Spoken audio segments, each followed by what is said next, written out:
जाके कहीं पापा जी से सरिसो बोवाई है। जाके कहीं पापा जी से सरिसो बोवाई है।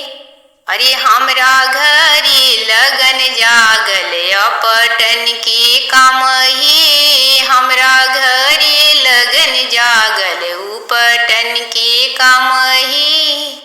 जाके कहीं चाचा जी से सरिसो बोवाई है। जाके कहीं भैया जी से सरिसो बोवाई है। हमरा घरे लगन जागल उपटन के काम है। हमरा घरे लगन जागल उपटन के काम है।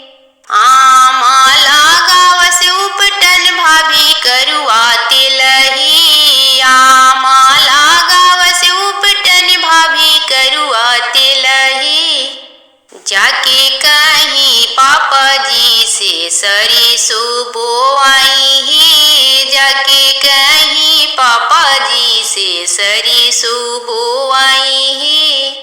चाची लगई है उपटन दीदी करुआ तेलही। चाची लगई है उपटन दीदी करुआ तेलही। जाके कहीं चाचा जी से सरिसो बोवाई है। जाके कहीं चाचा जी से सरिसो बोवाई है। हमरा घरे लगन जागल उपटन के